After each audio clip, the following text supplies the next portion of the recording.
저 오랜만에 에베소서 말씀을 이제 다시 강론하게 되었는데 보니까 정말 오랜만이더라고요. 명절 기간 오후 예배 이렇게 지나갔고, 그 다음에 그 다음 주는 제가 이제 타교에서 설교할 일이 있어서 또 안양대를 위해서 여기서는 기도회 했고요. 그리고 지난주는 전교인 전도를 해서 근 한 달 만에 돌아왔습니다.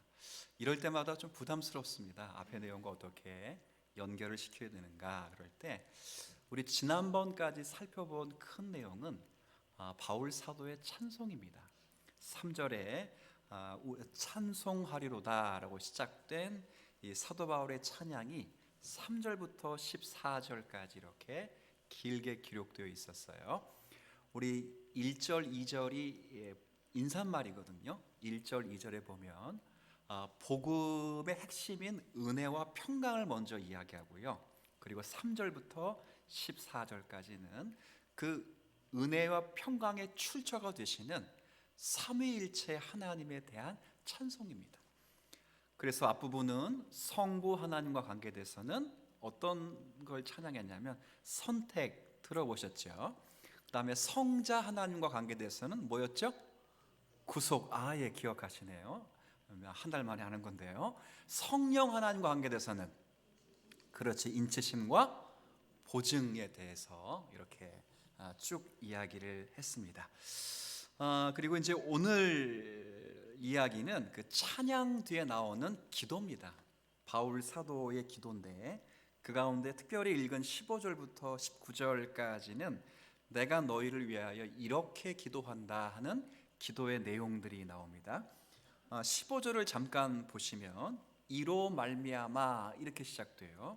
이로 말미암아라는 것은 앞에서 말한 하나님의 은혜와 복에 대한 이야기입니다.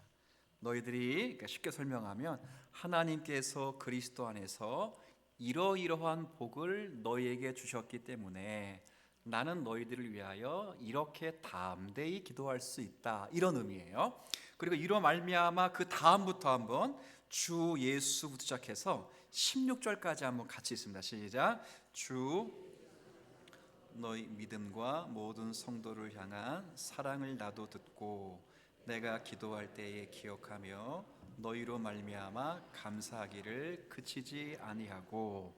아멘. 네, 여기까지. 자, 이렇게 되어 있습니다. 제가 이 부분을 좀 다른 번역본으로 읽어드릴게요. 한번 들어보세요.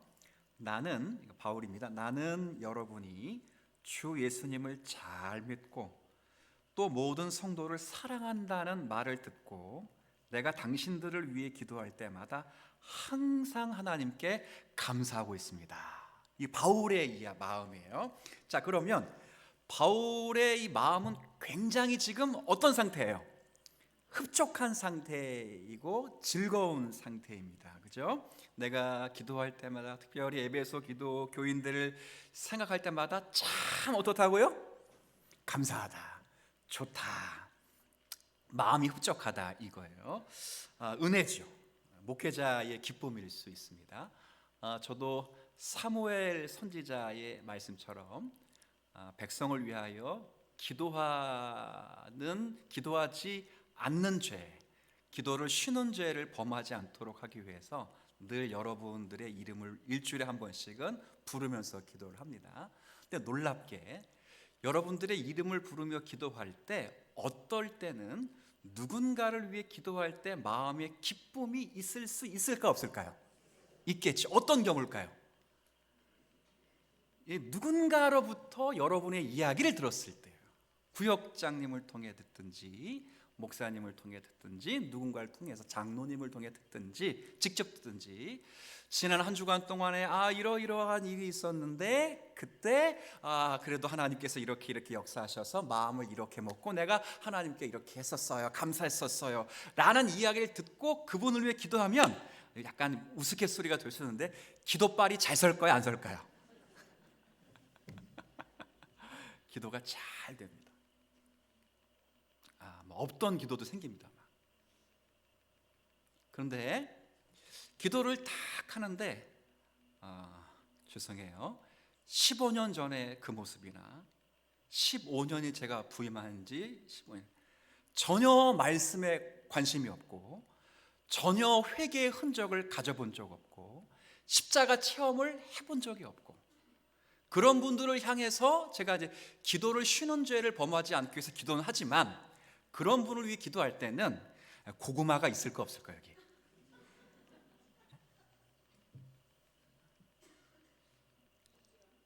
있을 수가 있더라고요. 제가 그렇게 하면서도 회개를 하지만 그럴 수 있어요.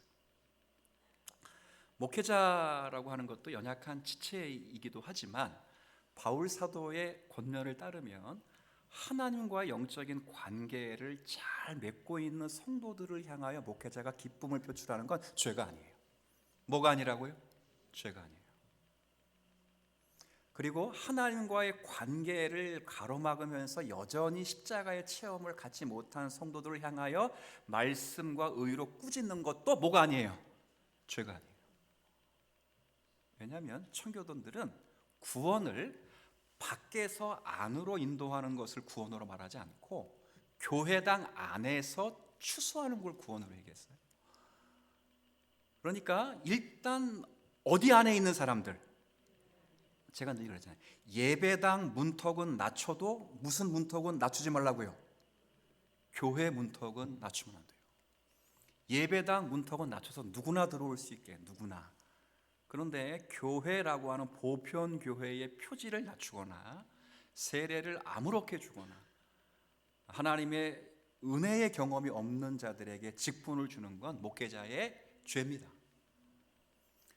그래서 거꾸로 말하면 바울의 기쁨처럼 성도가 하나님과의 관계에서 참 기쁨과 유익이 있고 성장이 있는 사람들을 향하여 기도할 때 조금 더 힘을 실어서 복 달라고 막 기도하는 건 목회자의 죄가 되지 않습니다.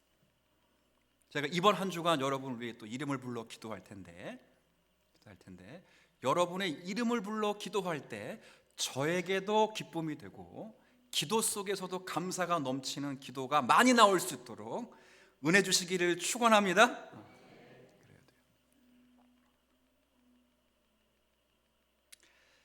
바울은 에베소 교회 성도를 향하여 기도할 때마다 감사했어요. 그런데 이것으로 만족하지 않습니다. 에베소 교회가 하나님을 잘 믿고 서로 사랑하고 우리 요한계시록의 큰 꾸중을 들었지만 첫사랑을 잃어버렸다는 꾸중을 들었지만 그럼에도 불구하고 이단 사상들이 에베소 교회의 문턱을 넘지 못하도록 진리의 말씀으로 분별하는 그 은혜를 잘 간직한 교회를 향한 바울의 기쁨은 충만한 거예요. 자, 그 정도면 됐다 이렇게 말하지 않습니다. 그런 교회를 향하여 더 많이 뭐 한다고 지금? 기도합니다. 자, 여러분들 아이들 가르칠 때 공부를 할 놈에게 가르칩니까? 때려 죽어도 안 할 놈에게 가르칩니까? 네, 할 놈에게 가르칩니다. 그래서 우리는 안 가르치기로 했습니다. 얼마나 편한지 모릅니다.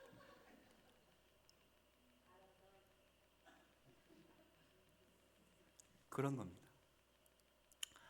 잘 서 있는 교회를 향해서 지금 더 많은 기도를 품습니다. 이 기도가 주님 사랑 교회를 향한 주님의 마음이 되기를 다시 한번 축원합니다. 자, 기도가 있습니다. 무슨 기도를 하는가?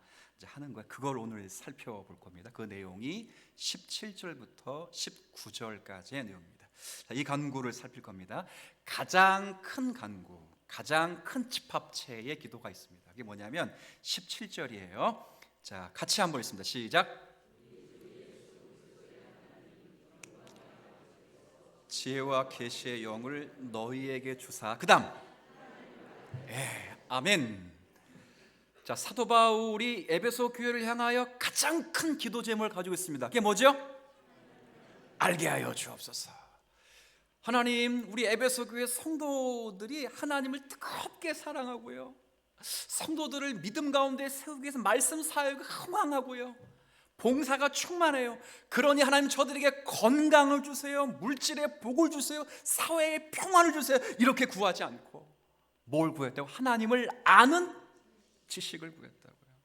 여러분, 교회의 가장 큰 복은 하나님을 아는 축복인 줄 믿습니다. 하나님을 아는 복이에요. 가장 큰 복. 하나님에 대해 무지하면 교회가 부흥을 못하는 게 아니라, 한번 따라해 볼까요? 망하는 것이다. 부흥의 문제가 아니라 망하는 거예요. 제 얘기입니까? 성경 이야기입니까? 호세아 선지자가 이야기했죠. 이 백성이 뭐가 없어 망했다고요?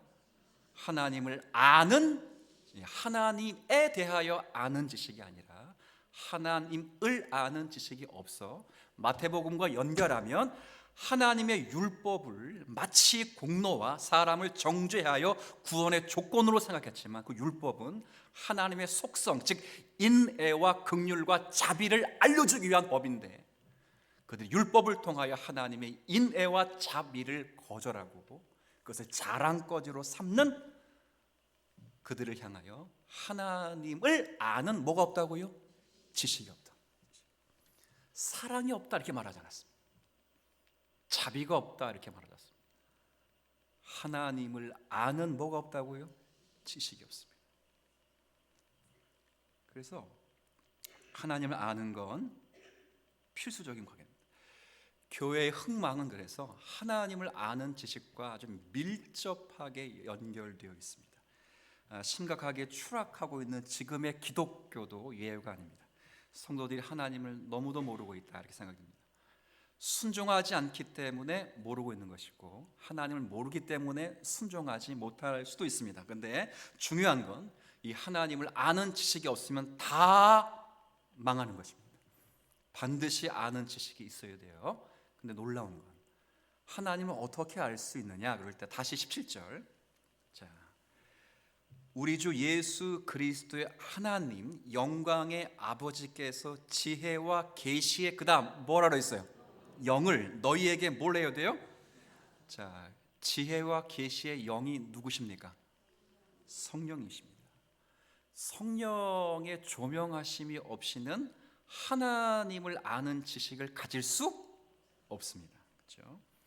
누가 주시는 거예요? 영광의 아버지께서 주시는 거예요. 그러니 성령의 조명하심을 달라고 뜨겁게 여러분들이 뭐 하셔야 돼요? 자, 기도를 다른 말로 이제 해봅시다. 사모. 뜨겁게 사모하셔야 돼요.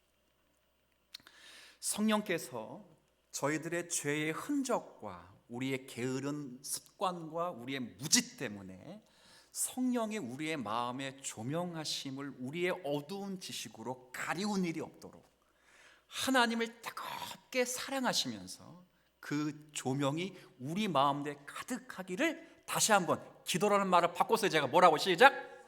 사모하셔야 돼요. 사모하는 영혼을 하나님이 만족해 하십니다. 사모하는 자, 자기를 찾는 자를 하나님이 찾으십니다.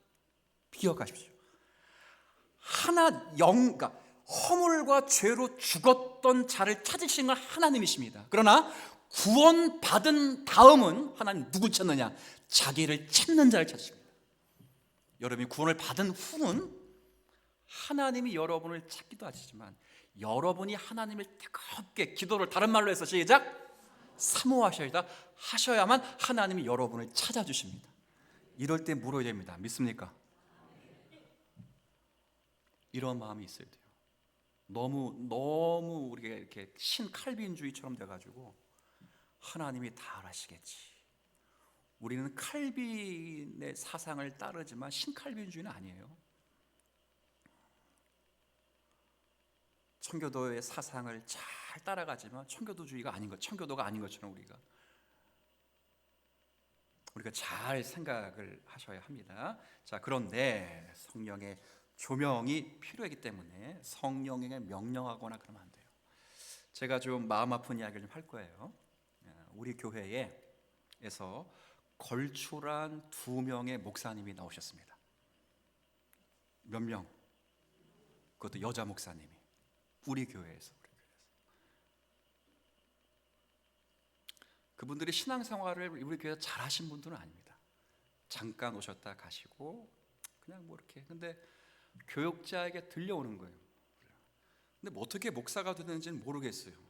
제가 볼 땐 한 3개월 어디 갔다 오신 것 같아요. 태평양을 건너갔다 오셨는지 모르겠는데 어디 갔다 오시고 나서 목사가 된 건 분명히. 근데 너무 제가 우리 교회에서 이런 목회자가 났다는 것 자체가 기분이 안 좋아가지고 어떻게 이런 설교를 듣고 이런 신학적인 개혁파 신앙의 내용을 듣고 이렇게 목회할 수 있을까 하고 제가 사이트에 들어갔습니다. 꼭 알려주시더라고요. 안 알려주시면 되는데, 그래서 들어가서 설교를 들었습니다. 자, 설교의 내용, 즉 교회 홍보입니다. 신유, 축사, 대원, 예언, 방언, 통변, 꿈해석. 하나님 보고 싶은 사람 어디든지 오십시오. 가고 싶은 손 들어보세요. 보내드릴 테니까. 제가 설교를 들었습니다. 아이고, 그건 기독교가 아닙니다. 기독교가 아니다. 기독교가 성령에게 명령할 수 없습니다. 성령은 인격적이시면서 하나님이십니다. 성령 충만은 간구하는 것이지 성령에 명령하여 우리에게 오할 수 없습니다.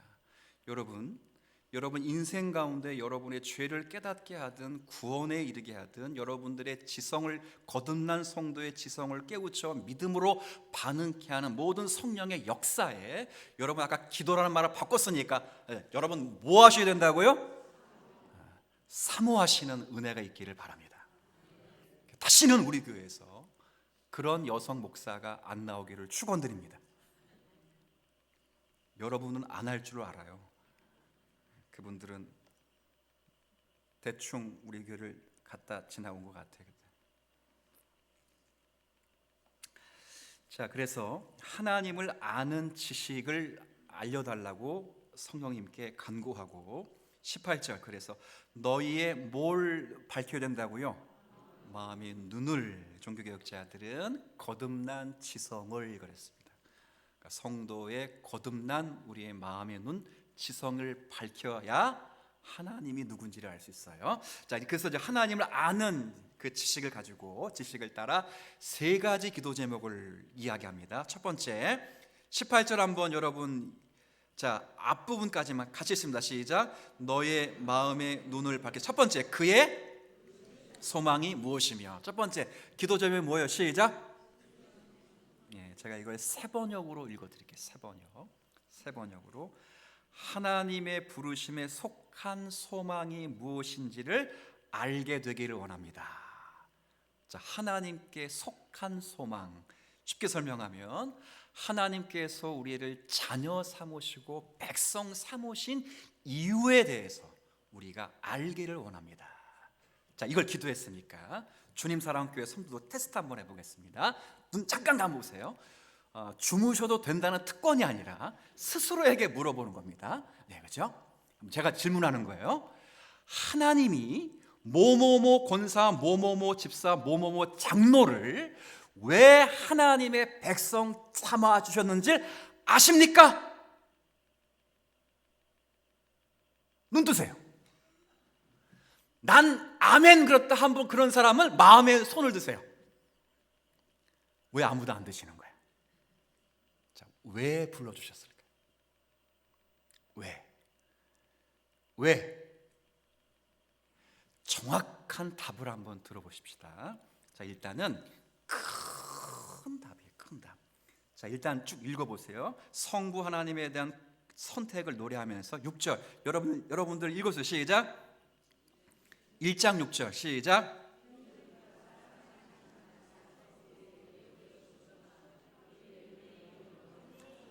아멘. 성자 하나님에 대해서 노래하면서 마지막 마무리 12절 시작.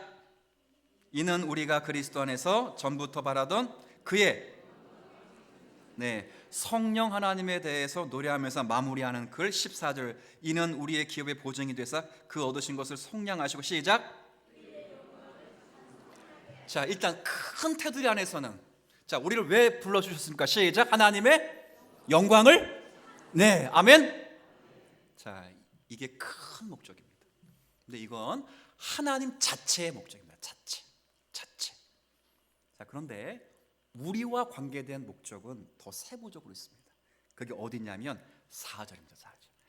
이겁니다. 이거. 이제부터 여기에 밑줄을 팍팍팍팍 치고 하나님이 저와 여러분을 왜 불러주셨는지, 왜 안종성이라는 사람이 그렇게 목회를 하는지를 반드시 아십시오. 4절 시작. 곧 창세전에 그리스도 안에서 우리를 택하사 우리로 사랑 안에서 그 앞에 거룩하고, 그 앞에, 하나님 앞에 뭐 하려고? 시작. 자, 앞에 보세요. 앞에 보세요. 제가 우리를 하나님의 자녀 삼으신 목적은, 그러면 이쪽 문단은 구원이 아니라 이렇게 하시면 돼요. 이쪽 문단은 성화라 이렇게 대답하면 돼요. 제기죠? 아셨어요?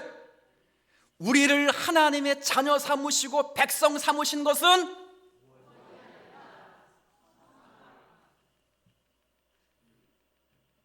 여러분을 천국 보내기 위해서 여러분들을 자녀 삼은 게 아닙니다. 그 천국 보낸다는 말 안에는 우리의 뭐까지 포함된 거예요? 성화, 그리스도처럼 바꾸는 거예요. 예수를 믿어서 구원받는 건 1차적인 문제고요. 구원을 받는다는 것은 천국 가는 문제가 아니라 천국 백성이 되어가는 것입니다. 거룩하고 흠이 없는 거예요. 요한일서의 그 요한 사도의 말씀처럼 그가 나타나시면 우리가 그와 같이 될 줄을 아는 것은, 자, 그가 누구예요? 그가 나타나시면, 예수님의 재림하시면 우리가 누구처럼 바뀐다고요? 예수님처럼 바뀐다고요. 여러분, 이 교리를 믿으세요? 저와 여러분이 주님이 재림하시면 예수님처럼 바뀝니다. 우리의 모습이 신성이 된다는 게 아니고, 예수님은 신성과 함께 뭐가 있었어요? 인성이 있습니다. 예수님의 인성과 우리의 인성의 차이점이 뭐예요? 딱 한 가지. 우리처럼 예수님 먹고 주무시고 또 피곤도 하시고 다 하셨지만 뭐는 없으시더라. 시작. 네. 인성에서 뭐가 싹 빠진 모습이에요? 죄가 빠진 모습이에요. 우리가 그리스도처럼 된다는 건 우리가 그리스도의 신성에 이른다는 말이 아니고, 예수님의 인성감, 그 인성을 그대로 닮아 우리가 말하고 행동하고 생각하는 데서 뭐가 다 빠져버린다고요. 주님 재림하시면 그렇게 됩니다. 그러면 여러분 물어볼 거예요. 부부싸움 생긴다 안 생긴다? 안 생긴다. 당회할 필요가 있다 없다? 누가 지긋지긋하다 그랬어요? 아, 치 그런 거예요 그냥? 치 그런 거예요? 다음에 앞서 누가 치 그랬는데 좀 전에?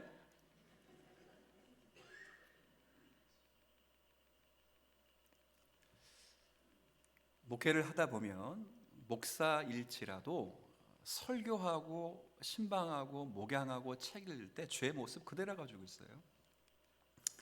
피곤하면 책 확 덮어버립니다. 지극히 정상일 것 같아요? 아니에요. 목사에게는 지극히 정상은 아닙니다. 피곤해도 여기다가 이쑤시개를 갖다 놓고 읽어야 되는 거예요. 여러분 눈 영양제 이렇게 한 분이 주셔가지고 먹으면서 하루에 2-3알씩 씹어 먹으면서 그냥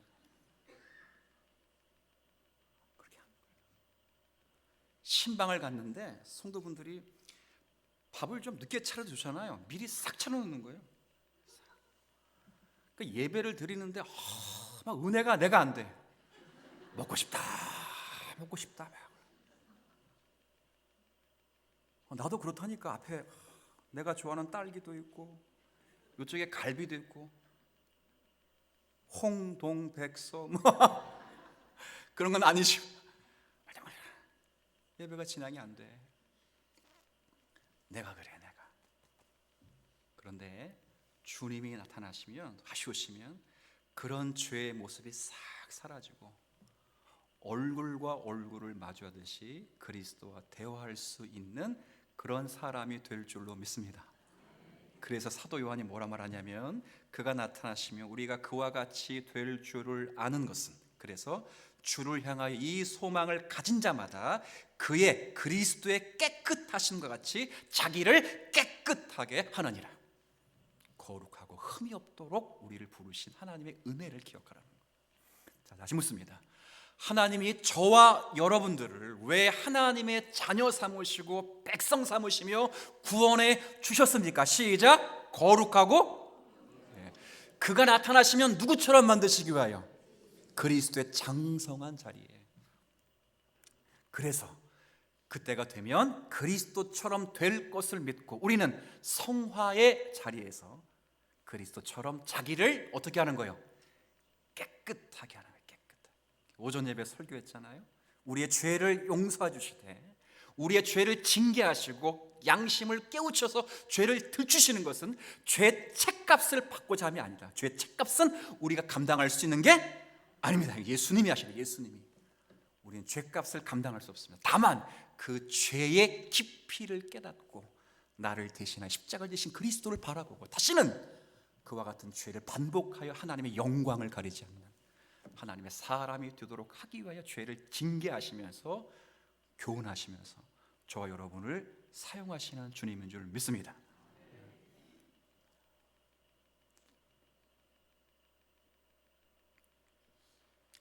두 번째 기도는 18절 뒤에 있어요. 너의 마음의 눈을 밝히사 그의 부르심의 소망이 무엇이며, 함께 18절 뒤에 시작.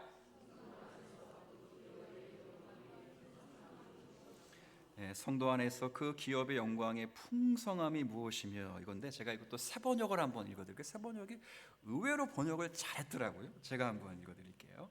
성도들에게 베푸시는 하나님의 영광스러운 상속, 이것이 얼마나 풍성한지를 알게 하여 주옵소서. 자, 보세요. 하나님의 백성이 되고 하나님의 자녀가 되면 하나님의 뭐가 되는 거예요? 상속자가 됩니다. 그러니까 우리를 그리스도처럼 만들 것뿐 아니라 하나님이 그리스도가 자기 아들인 것처럼 우리에게도 뭘 주시길 원하신다고? 하나님의 유산을 주시길 원해요. 상속을 주시길 원해요. 그래서 이거를 구약에 많이 기록해 놨어요. 민수기에 보면 땅을 분배하죠. 땅을 분배합니다. 거기 뭐 여호수아도 마찬가지지만 어떻게 분배해요? 한번 따라해 볼까요? 계수된 수대로 시작. 자, 이 말은 다 줄 수 있다, 간당간당하다. 보세요. 계수한 수대로 각 지파마다 주니라. 이 말은 간당간당하다, 다 줄 수 있다, 다 줄 수 있다. 이게 하나님이 자기 백성들에게 주시는 어떤 유업과 상속들이 얼마나 풍성한지 몰라요. 근데 놀랍게도 아론에게는 뭐라 했어요? 너는 땅이 없고 내가 너의 상속이다. 1번 기분 좋다, 2번 기분 나쁘다. 너는 땅이 없고 누가 너의 상속자다. 이걸 땅 개념으로 보지 마시고 보세요. 아까 지파의 수대로 준다는 건 넉넉히 줄 수 있다는 거예요. 두 번째는 아론에게는 주지 않고, 아론 너의 상급자, 예레미야 성경을 빌리자면 예레미야 선지자가 만물의 조성자이신 하나님이 야곱, 즉 이스라엘의 분깃, 유업이다 이렇게 말하면 사실은 아론 개인에게 말한 게 아니라 넉넉히 주시는 하나님이 우리의 최고의 뭐라고요? 상이시는 거예요. 상. 여러분이 예수를 믿어 하나님의 백성을 받을 수 있는 최고의 상은 누구시죠? 하나님이십니다. 하나님. 아브라함에게 말했듯이 나는 너의 지극히 큰 상급이요 지극히 큰 방패로다. 상이셔요. 어떤 상입니까? 하나님의 자녀가 되는 신분을 누리는 권세, 영접하는 자, 곧 그의 이름을 믿는 자들마다 하나님의 자녀가 되는 권세를 누렸습니다. 두 번째, 그리스도 예수와 함께 하나님의 자녀가 되었으니 하나님의 나라를 상속하는 거예요. 자녀이면 또한 상속자니 하나님의 상속자요, 그리스도와 함께한 상속자라는 거예요. 그래서 예수님에게도 성부는 아버지시고 우리에게도 성부는 뭐예요? 아들이 아니고 아버지십니다. 맞아요? 틀려요? 맞다고. 예수님에게만, 성자에게만 아버지가 아니시고 성부가 성자의 근원이 되어서 아버지가 되신 건 영원 전에 하나님이 이미 끝난 일이지만, 우리가 하나님 그리스도 예수 안에서 하나님 아버지의 아들이 된 건 이미 하나님의 의지와 은원과 작정과 예정 가운데 영원 전의 일이지만, 성령의 조명하심으로 역사 가운데 된 일이니, 우리는 하나님의 아들이 아니온 적이 있어도 예수 그리스도는 하나님의 아들이 아닌 적이 없으신 아들이에요. 그런 차이는 있어도 지금의 현실은 그리스도도 예수님도 하나님을 아버지라 부르고, 저도 여러분도 하나님을 아버지라 부를 수 있는 놀라운 특권이 있습니다. 그렇죠. 하나님의 성품을 담는 유업이죠. 우리가 무슨 지혜가 있고 무슨 똑똑함이 있어서 하나님의 거룩을 품겠습니까?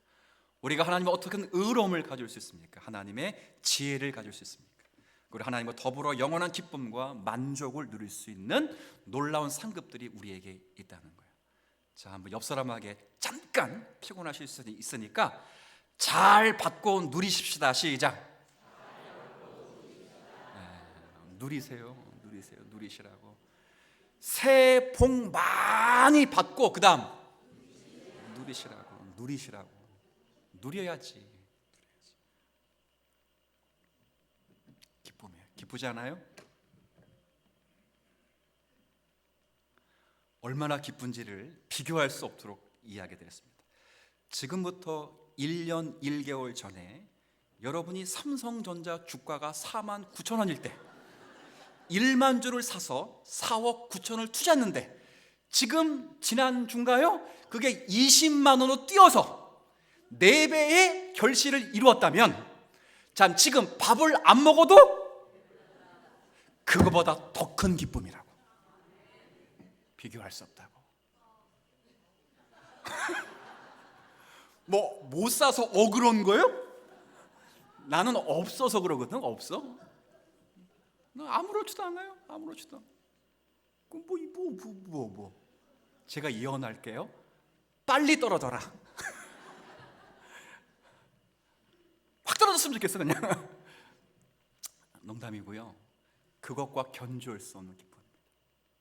하나님을 아버지라 부르고 그분이 우리와 함께 계시고 마음껏 누리며 그분의 성품을 담고 그분의 능력을 따라 그분이 하신 일을 행할 수 있도록 우리에게 아들이라고 하는 특권을 주신 그 특권은 여러분이 삼성전자 10만 주를 가지고 있는 것보다 없으니까 그냥 질러나 보는 거. 이럴 때나 이거 강남에서 얘기하잖아요. 어떻게 혹시 투시의 은사가 있냐 그래요.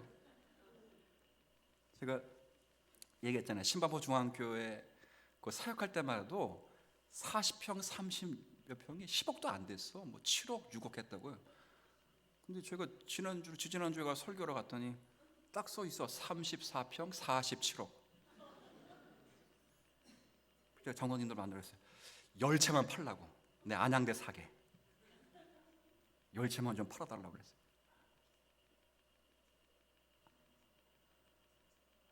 모르는 거예요. 그것과 견줄 수 없는 그 기쁨이 하나님을 아는 기쁨인 줄 믿습니다. 그 기쁨이 있어요. 그 기쁨. 그 기쁨 없이 무슨 신앙생활을 할래요? 무슨 신앙생활을 할 거예요? 그 기쁨 없이 무슨 신앙생활? 마지막 기도 제목은 이걸 만들기 위하여 하나님이 얼마나 큰 능력을 행하시는지를 알기를 원한다 그랬어요. 자, 19절 함께 읽습니다. 시작.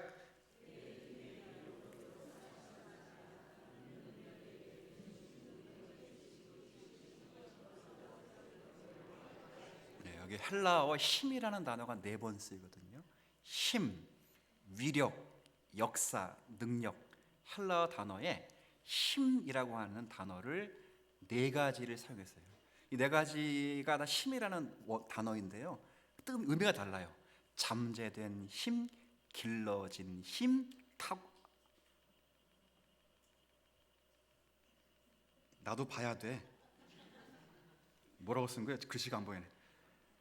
영향력을 끼치는 힘. 그다음 하여튼 그런 힘이래. 근데 이렇게 많이 쓴 건 하나님의 일하심의 능력이 어떻다고? 대단하다는 거예요. 그래서 인간이 쓸 수 있는 단어를 다 쓰는 거예요. 여러분 요한계시록 보면 천국을 묘사하면 각종 보화가 있죠. 갔는데 녹보석 없는데요? 금 없는데요? 천국에 그런 게 왜 있어? 이 세상에서 가장 사람들이 좋아하는 것으로 그걸 그려놓는 거예요. 그림 언어로. 그걸 그림 언어라고 해요. 그림 언어. 가가지고 진짜 금이 어디 있지? 아이고, 그런 거 있으면 거기 천국 아니지.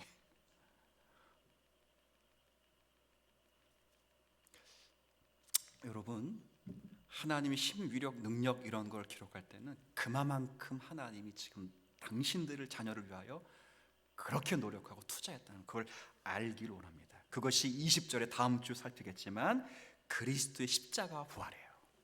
바울의 기도의 결정적인 사건으로 20절 다음 주에 보는 겁니다. 그러나 지금도 우리를 구원하시고 영원롭게 하시는 무한한 능력이 창조의 능력과 더불어 재창조의 능력을 따라 지금도 저와 여러분의 죄의 권세를 사하시고 우리의 죄를 용서하실 뿐 아니라 하나님과 관계를 다시 바르게 하시고 우리를 주님의 자녀답게 살게 하시는 재창조의 능력이 있는 줄 믿습니다.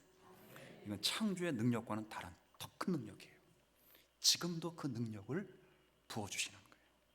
그걸 이해하라. 그걸. 자, 오늘 여기까지 제가 할게요. 자, 이번 에베소서 말씀은 강해 설교가 아니라 성경 꼼꼼히 읽기입니다. 그래서 여러분들이 성경을 제가 이렇게 읽어드리면 다음에 혼자 읽을 때 여러분들이 읽어내실 수 있는 어떤 시야를 드리기 위해서 이렇게 읽는 거예요. 저도 이렇게 설교하는 거 힘듭니다. 제가 여기서 오늘은 이 정도만 이야기해도 되겠다, 그런 이야기를 하나의 스토리로 엮어서 제가 가지고 있는 논리와 신학적인 입장을 가지고 설명하면 저도 편하고 듣는 여러분도 편할 겁니다. 그러나 그렇게 하지 않고 일단 주의 설교는 아니지만 이렇게 꼼꼼히 읽는 것은 여러분 스스로 성경을 읽으면서 깨닫도록 하기 위하여 그냥 목사가 용을 쓰고 있다 이렇게 생각을 해주시고 잘 감당하는 교회, 그리고 하나님을 잘 알고 그 알을 통하여 우리의 신앙이 성숙돼가는 그런 성도와 교회가 되기를 진심으로 기원드립니다.